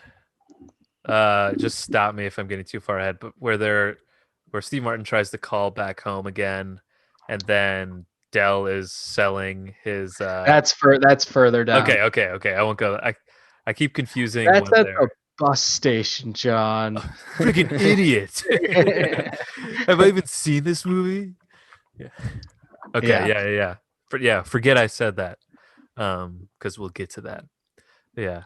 So then what's they get onto the train. They're on the train. We see Neil. He's like sitting next to looks like a college student or something, and he's like, I'm good. He's like, I'm going home for Thanksgiving, and he's like, I'm just gonna make it. Then the train just breaks down immediately, which is just hilarious because with the rhythm of the fact that everything's going wrong in the movie, it's just a great moment of just the comedy of everything going wrong. Yeah. And because the whole giant train just shut down, and the theme of the movie kicks in, and it's great, and they have to walk through like the field and the woods to just get out of there, and we see Dell like pulling his trunk over through the field, and you could see like Neil's kind of looking over at him like, should I help this guy? Like, if I go pick up that trunk with him, I'm going to be stuck with him, which to me like kind of alludes to my like the idea of this movie being about family. Like every time he's like helping him with this trunk, it's very much just represents the fact that these two guys are together. Yeah. Yeah, and then he does end up helping him. Right, and then that's when they're waiting for the bus. So yeah. They get to the bus station. He's like, "You're in a pretty lousy mood, huh?" And he's like, Have you ever traveled by bus before?" And he's like, "Your mood's not going to improve much." Yeah, And right. Yeah, he's very blunt with him. Yeah. yeah, and I hate traveling by bus too, so I totally get that. Yeah. And so then they're on the bus. There's a couple making out like across the aisle. And Dell's like, "Hey, check that out." Yeah, check that out. This is another one of the scenes that I laugh at the most, for sure. And I wonder if this is the first time where we ever hear the line, "Why didn't you take a picture? It'll last longer." Really? Because I feel like I've heard that in several movies, but I wonder if this is like the Where first. it originated. Yeah, I wonder if this is like the first one. Yeah, they're like, "Mate, check that out." That's so funny. Yeah. Yeah. And then after that, we get to the where they're singing songs on the bus. Dell is kind of leading a bus sing along. He's like, "All right, who knows a tune? So who's got a tune?" And that's where what we talked about earlier. Like Neil brings up a song that nobody knows, and you could tell he's very just disappointed that he failed to bond with all the fellow bus goers. Yeah. Yeah, it's kind of nice that it seems like Steve Martin's trying to open up a little bit more, and Exactly. Yeah, exactly. and he's having a little bit more fun with it. Yeah, it's a very nice scene, although it doesn't really. Just nobody really gets what Neil's going for, but Like he's like 3 coins and a faucet, and they like in sync. All the extras just stare at him like, "What the fuck?" And Dell doesn't know it either. Dell kind of, he looks kind of just confused, like sad for Neil. He's like, "Oh, I hope someone knows it," so Neil's song can be sung. And but then Dell saves it by singing the Flintstones theme, which of course everybody knows. Yeah, which is probably, I don't know, maybe too low on Neil's radar. Like he doesn't know the Flintstones theme. Like he's not in on. Maybe he's on into more. He has more sophisticated taste from the Flintstones. I don't know. Yeah, it's too lowbrow for him. Maybe. Yeah, I don't know, something like that. Yeah. But then we get to the bus station scene where he's selling the shower curtain rings as all sorts of things. Love it. Yeah, he's talking about how they're like replicas of who, like, I don't know, Cleopatra or something, like way back in the day. Yeah, or like Confucius built some of them. And it's like, it's nice. You can see like, oh yeah, he's a great salesman of these shower curtain rings. Yeah, because they need more money to any kind of cash. Because they were robbed. Obviously, they're in St. Louis. They've made it to St. Louis basically, which is still, I believe, an 8-hour drive, or 8 hours away from Chicago. Yeah, long drive. Yeah, and this is when then Neil sneaks away to like call his wife again. I just love the scene because it's, I don't know, it's just so funny. John Candy, who, he seems just like this dumb guy throughout the whole thing, but he's actually a pretty smart guy, and he's got he's got people skills. He knows how to bullshit. Great, yeah, right. Yeah, that's why he's a great salesman. And it works perfectly with the fact that like he's like kind of killing it out on the sales floor in this bus station, and then Neil's like trying to pick up this phone, and he's like just like worried about how much that has germs on the phone.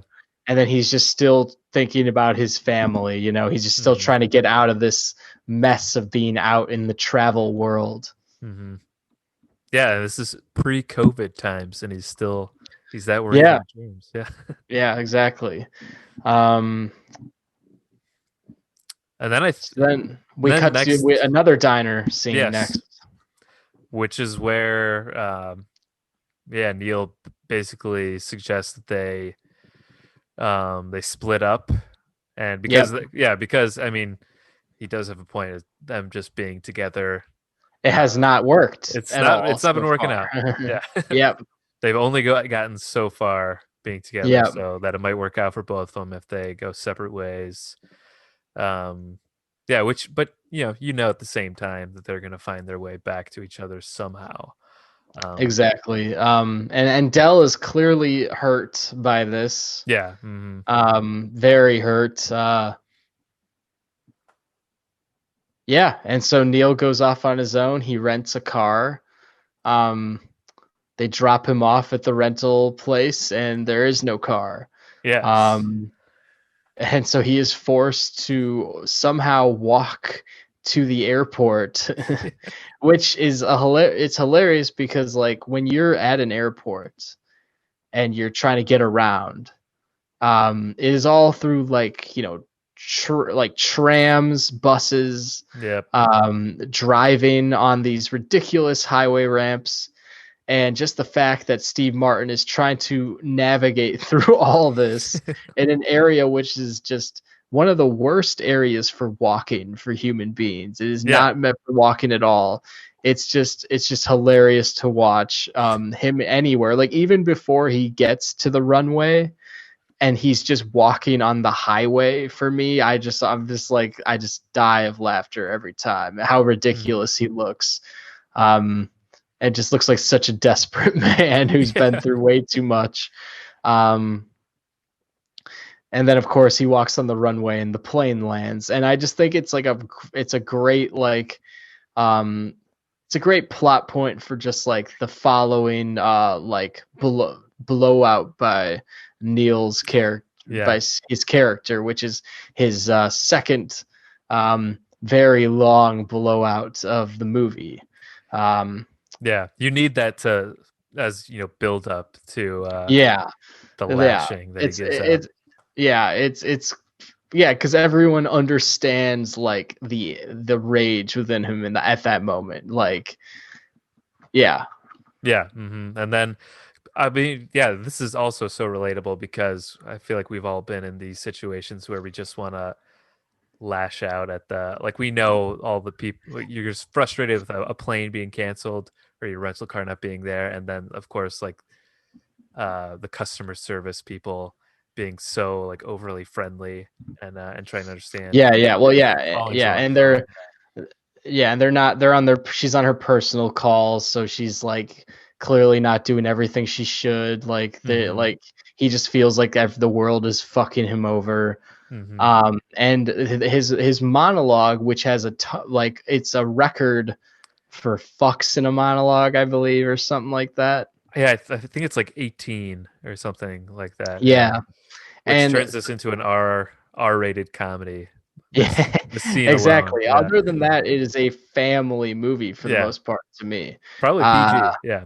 yeah, exactly. And not only do I think this monologue is really well written, but I think Steve Martin's like just the way he enunciates the monologue is just really good. It has just such good rhythm to it. Like Mhm. I get so much pleasure out of watching him say this monologue. Like Oh yeah. you can start like your rosy fucking cheeks, Yeah. like the way he talks. Wiping that fucking dumbass smile off your rosy fucking cheeks. Yeah, yeah. Yeah, and then he's like a fucking Toyota, a fucking Buick, anything with four fucking It's like wheels. four fucking wheels and a seat. Yeah, four fucking wheels in a seat. Yeah, it's so perfect. I think when I saw this in the theaters, this is one where everyone was quiet, just letting because they also love this scene. Quiet, just Yeah. letting it all play out, and then I think this honestly people might have clapped after laughing and clapping. One of those. Nice. Um, Nice. yeah, just a classic scene. Uh, So following that, Neil goes to get a cab. Yes. Because he's had it. He's out of luck. And the guy's like, "Don't you know you're in St. Louis?" And it is like a surprising thing because I mean, a cab ride from St. Louis to Chicago. That would be insanely expensive. Yeah. Yeah, I don't know what it'd be in the 80s, but nowadays I have to think it'd be almost $1,000. Definitely. Right? Yeah, More than $1,000. I would say at least, yeah. Over $1,000. Like it would be more than a plane ticket. Yeah. Yeah. Yeah, absolutely. And just you'd have to sit in a cab while you drove across southern Illinois. Like it Beautiful just country. sounds so yeah, it's just a beautiful country though. Yeah. It just sounds so awful. So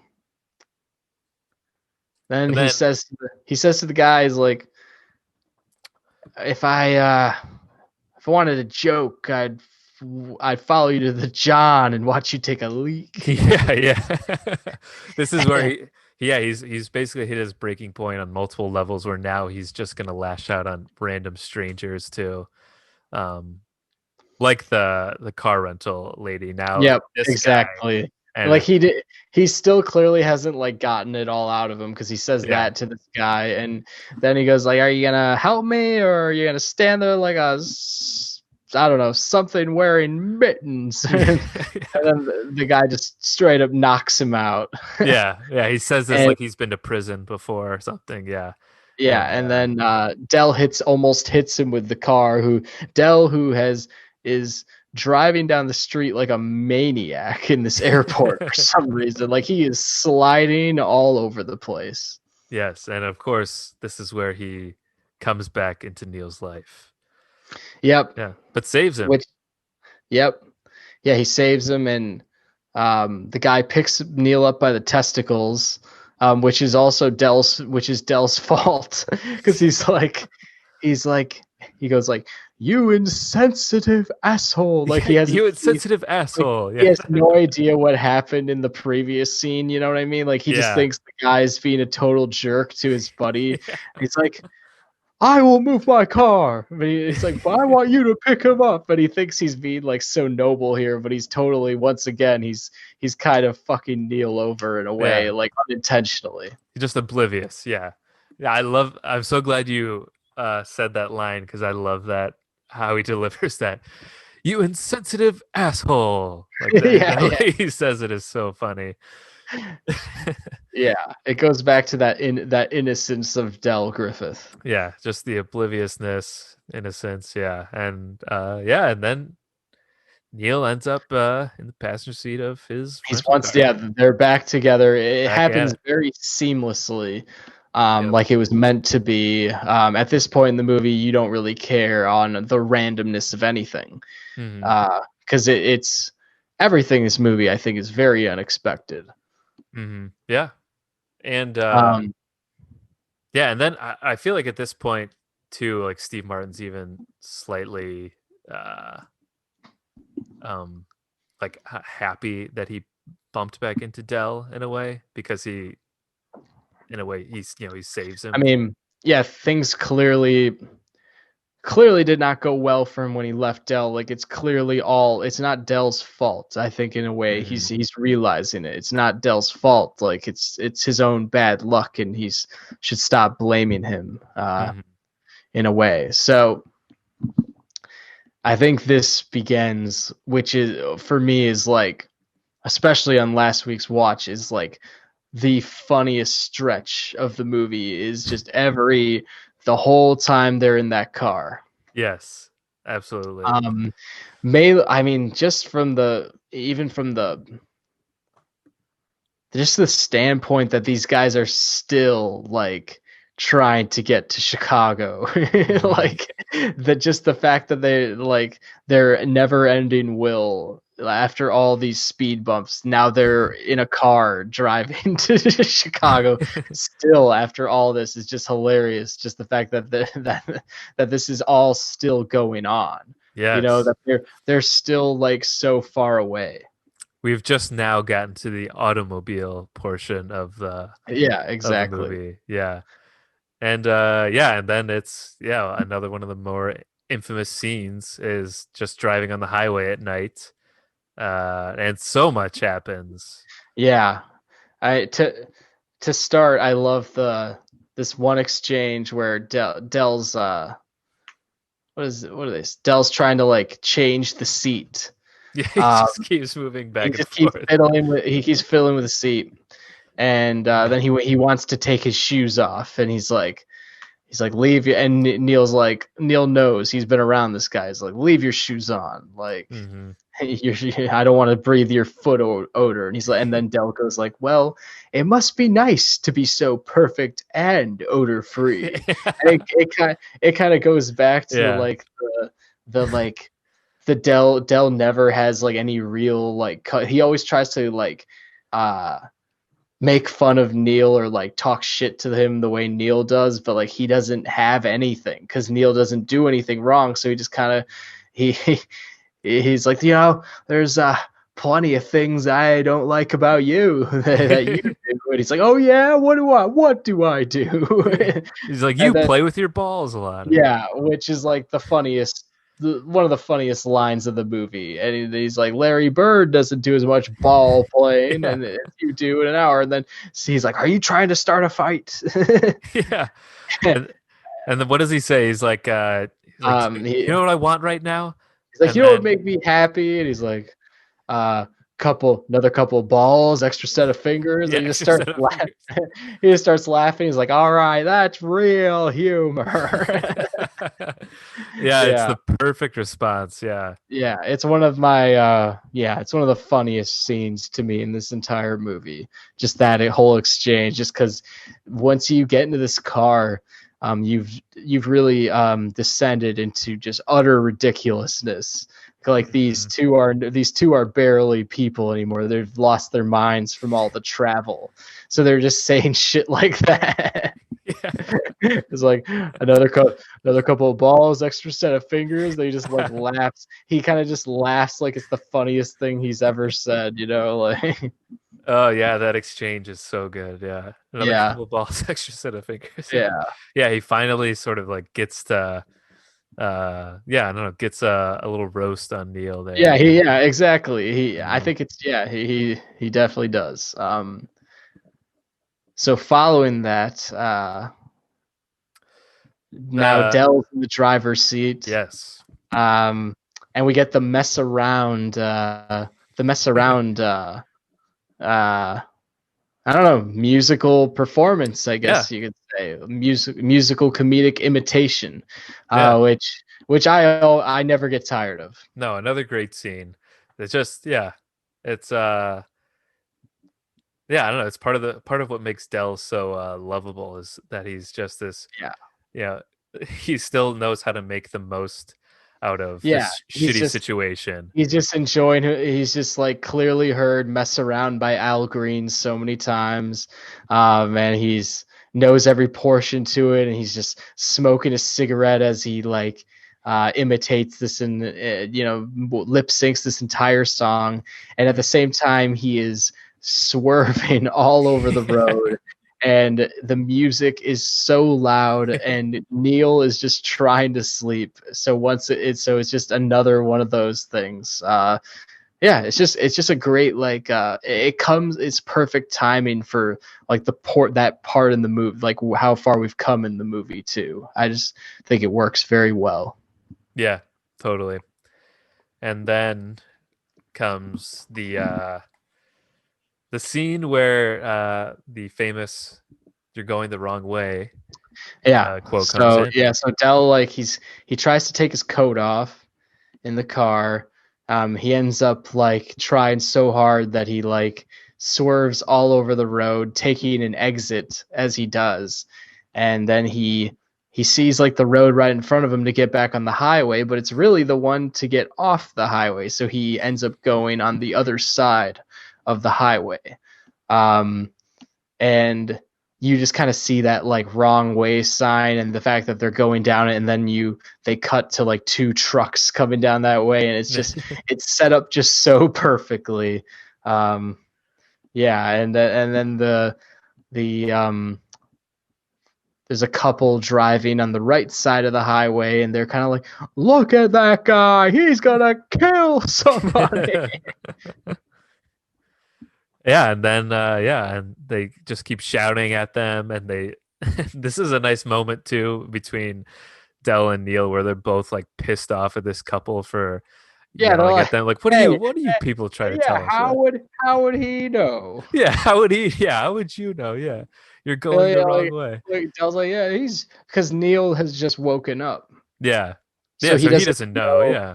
He thinks that this car, like especially like the way they shoot this, like he thinks that this car is like just a couple lanes over, just driving right next to them on the same side of the street. So it's like, what is this nonsense? Yeah.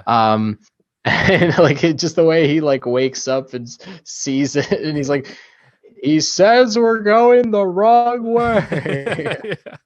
Yeah. I just Like, love their like disdain for this couple and it's for just no like reason. he's drunk. How would he know? He's like, yeah. How would he know? He's Yeah. like, thank you, thanks a lot. And Dell's just like, what a moron. What a moron. Yeah. Yes. And then there's that moment where Neil finally like looks at the road, sees that there's clear separation between theirs. So he's like, wait, what? Why are they over there and we're over here and we're going the same direction? And then he sees the trucks. And what I've noticed about it this time is he must have not looked at the road for at least 5 minutes Yeah. to not see these trucks coming right at them, because as he's like, Neil even notices sooner, and Dell's Yeah. still not looking at the road. He's like, what? And then they go through the trucks Through like the in the middle. middle. Yep. Yeah, and it's just a purely classic movie moment. And which then leads them to um right after this, then they pull over to the side of the road. Yeah, and Yeah. like Dell's like luggage is all over the street. That's right. Yeah. Um, and this part really cracked me up this time. Dell kind of goes like, he starts laughing, and as Neil is like still kind of traumatized by the fact that they just did that, and Yeah. Dell just kind of goes like, wow.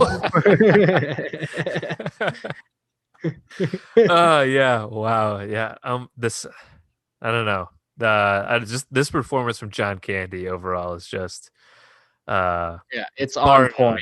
Yeah, Yeah. so good. Yeah.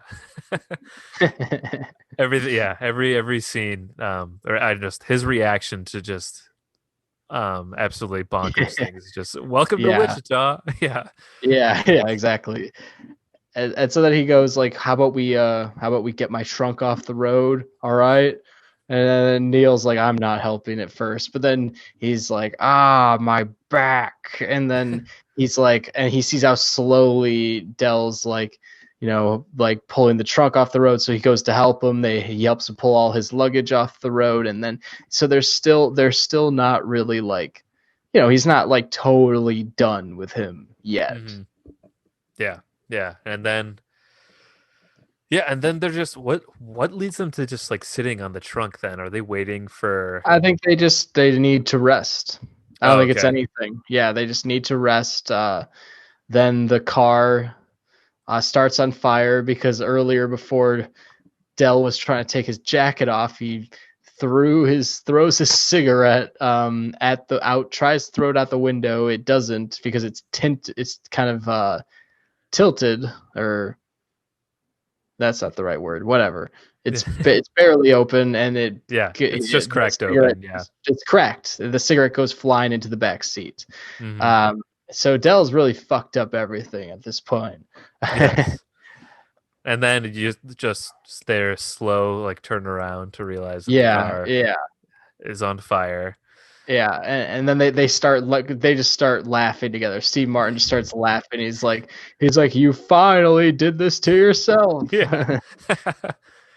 Yeah. And then of course I mean all other stuff. Like Neil's wallet then is burned too. Yep. Um yeah, and uh, but then they get the fire out and they still make it to this motel where Yeah, the kid, yeah. yeah, And so then now they have that very unique looking burnt up car, yes. which is on a lot of the covers in this movie, is them Mhm. just sitting in that car. Yeah, and then I mean, then at this point, Neil has really had it Yeah, he's again had it with with him Dell. because he thinks Dell stole his credit card. Yes, that's Um, right. Yeah. so like he's really pissed at him. He punches him in the man area earlier. Hmm. And then Dell's just like, if you're pissed at me, let's just get separate rooms. He's like, you, and Neil's immediately like, you get your own room. Yeah, and then yeah, but then John Candy ends up having to sleep in the car, and uh, wait, then okay, so then Neil gets the room, but then he lets him back. He lets him back in when he realizes that he's just in the car, right? Yeah, and I think he knows guilty. Yeah. Um, Hmm. yeah, Yeah. Right. But then I feel like such an idiot. I'm having such a hard time like remembering these details. But then they have like a decent like they have a decent night in the hotel yep, yep. bonding. It's very much a like, yeah, yeah, a big bonding moment where they drink together and they just laugh at all how crazy everything's been so far. Yeah. Because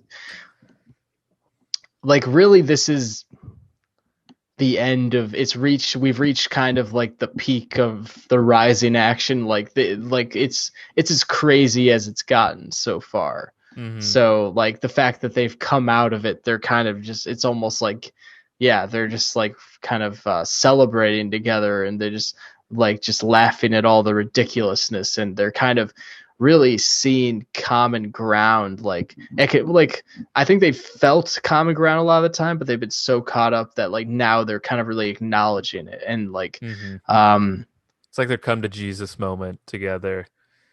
yeah, Um, and just like the fact like that they toast to the wives, I think is very just an important moment for the fact that like a lot of this movie, like what this movie is really about, is like since Dell's life is so tragic, that like a lot of this movie is really about Dell just trying to help Neil get back to his wife. hmm. Yeah. Yeah. So that's a really great scene, kind of bringing them back together, having this bonding moment. Yeah. And then it gets, um, yeah, that's where I don't know, this movie just makes you feel things too, especially in this scene, but then also once you learn more about Yeah, Dell's yeah, actual, family history yeah, a little bit later. Uh, and yeah, and then the next day they're back on the road, and it leads to another one of my favorite scenes is when they're pulled over by the cop. yeah. Because yeah, at this point the whole car has been melted. And he's like, "Do you think this car is safe?" And he's like, "Yes, I do. Yes, I Yes, do." I do. Yeah, it's like yeah, he's like like, right before they get pulled like over. He's how much he like really believes in it is like like him giving his speech for it's so funny. Like you could tell like he really feels like he has a true attachment to that car. yeah, It's like, yes, I do. Yes, I do. It may not look much, but it'll get you where you need to go. yeah. I love they get pulled over and he immediately he doesn't let the cop talk. He's just like, "Top of the morning, officer. What can I do you for? Yeah, yeah. He's like, I could buy Can I help you with something?" 78. I could buy that, especially since you know better than us, since we have a melted Yeah, speedometer. yeah. He's like, "Do you know how fast you're going?" I was like, "Funny enough, I was just telling my friend over here that the speedometer is melted off. Yeah. I can't read it." So Yeah, yeah, so it actually would be very hard for us to know how fast we were going. just so like matter of fact and Yeah, yeah. yeah. I think this scene is so well written too. Just Yeah. with John Candy's responses Yeah. to this cop, to a typical like traffic stop. Yeah. Yeah, it's so funny. Um, So yeah, so they confiscate the vehicle. yes, Um and then they ride back in the truck of something cold. yeah, I some forget what it is. semi truck. I think it's Yeah. cheese. I think it's like a Wisconsin cheese, Ah, okay. which is similar Yeah. to John Candy's scene in Home Alone when they're in the Yeah, passenger yeah. truck Where with van. Kevin's mom, they're all in a van playing Yep, polka music. It is very similar. yep, I feel like that scene in Home Alone, it's almost like a callback or something of that definitely. sort. Yeah. Yeah. A lot of like the things that in the B story of Home Alone that John Hughes is writing is very similar to just the problems of travel, which is done a lot better in planes, trains, and automobiles. Mm-hmm. Yeah. Yeah, and then So they we get back to finally Chicago, make it back to basically. Chicago. Yeah. Yeah. They part ways again. They're on good terms at this point, and Neil is just like relieved to be there. He Yeah. he's yeah, he's you can just tell when he's sitting on the train, he's almost like He kind of reminiscing. he kind of like exhales like all right, that's done. Like Yeah, I'm on my way back. he's finally breathing again. Um Yeah.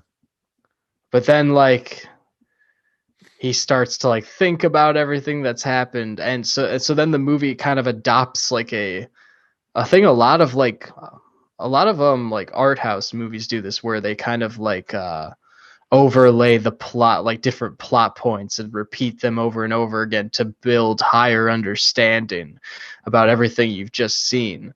And so Neil kind of just like gets it in his head. He's like, wait a second, I don't think Dell actually is going to leave that train station.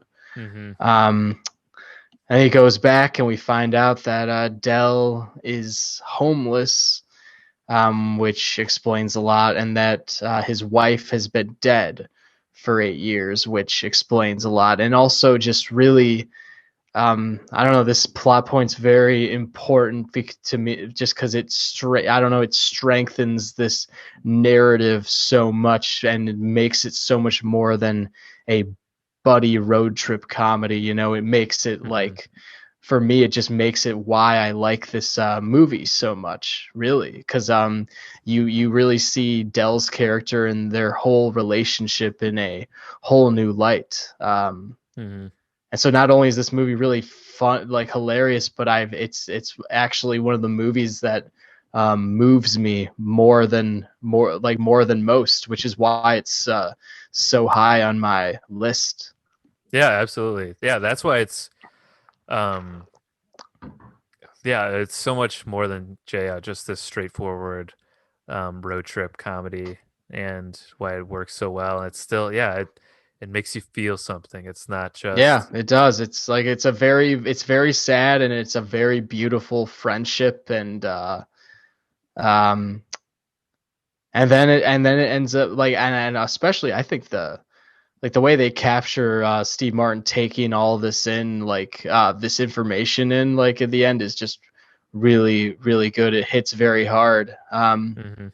And then they cut to the two guys like carrying the trunk together across the suburban road and walking up to Neil's home, and he lets him come into his home for Thanksgiving, and I would assume longer. I assume he would not be like, Dell, Yeah. all right, get out of here after that.